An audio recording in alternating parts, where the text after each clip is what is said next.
tough and wanna hate this, I'll always show up.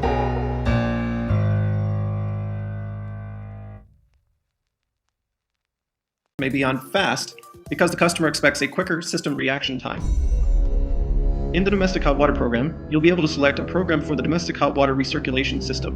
An individual program can be assigned to the domestic hot water production and domestic hot water recirculation, or they can work with the same program.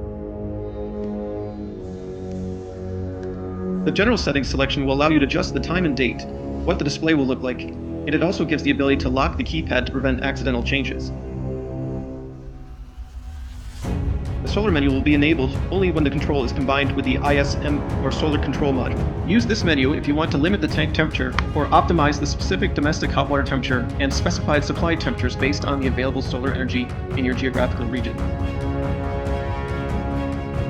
The Info or Information menu is accessed by pressing and releasing the Info button. In this menu, you can find system information about your heating circuits, boiler, and domestic hot water. For example, you'll be able to see what the system target temperature is based on what you've programmed in FW200.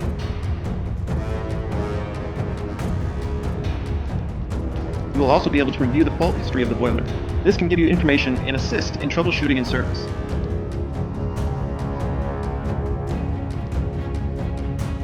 These settings are not adjustable. They are for diagnostic or informational use only.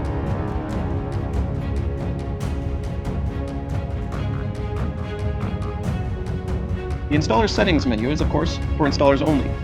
To use the Installer menu, press and hold the menu button for about 5 seconds. You will notice the display change. The top line of the display should read Installer Settings. A system configuration is completed when the control is initialized, and will only need to be reconfigured if additional controls are added.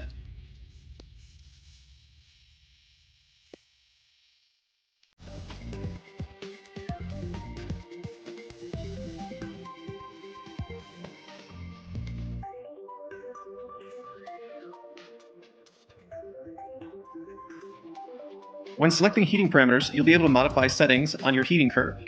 By turning the center knob, you'll see settings for heating circuit 1, minimum outdoor temperature, and building storage capacity. By selecting minimum outdoor temperature, you'll be able to tell the control your design temperature. This is usually the coldest expected temperature in your geographical location. These numbers should be available from your local supply house or on the ASHRAE website under Degree Day Data. There are many other sources of this information as well. Building storage capacity is how well the building you are heating holds energy. By default, building storage capacity is set at 50%. Of course, you can increase or decrease this number depending on how energy efficient the building is. If you select Heating Circuit 1, you'll be able to choose from 4 preset programs for baseboard, radiators, in-floor heating, and baseline design temp. For a detailed explanation of these heating curves, please review Section 8.3 of the Installation and Operating Instructions. In a system using copper fin tube baseboard or a heat emitter that requires a minimum temperature, you may wish to use baseline design heating curve. This selection will allow you to choose both ends of the heating curve.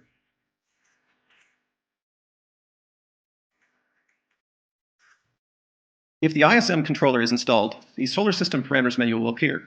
Under this menu is where you configure a standard solar domestic hot water system or a solar combination system, which includes domestic hot water and space heat.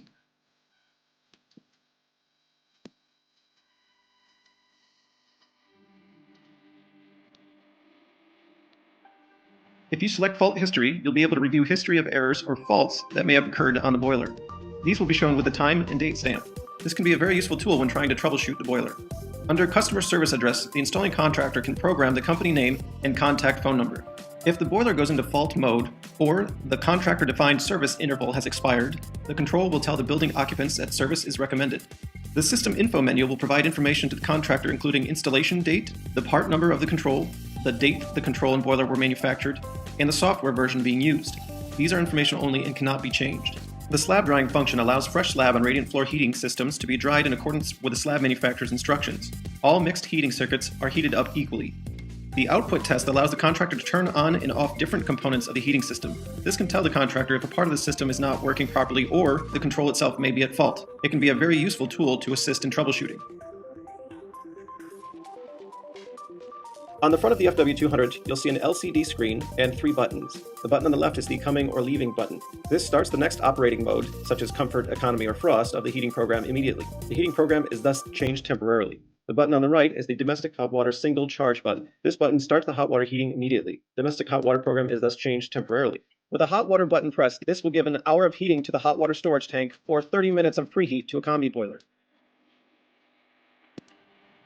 If your heating is not coming on, it may be because the outside temperature is above 68 degrees Fahrenheit. If this is the case, then the factory setting will prevent the boiler from turning on to heating. To adjust the warm weather shutdown, press and hold the menu button for about 5 seconds. System configuration will be highlighted. Turn the dial one click counterclockwise to highlight heating parameters and push dial to select. Heating circuit 1 will be highlighted. Turn the dial counterclockwise until heating off at outdoor temperature is displayed.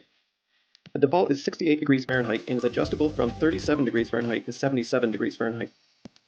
Turning above 77 degrees Fahrenheit will move it to 210 degrees Fahrenheit, which disables the warm weather shutdown. Push the dial once to lock in the setting.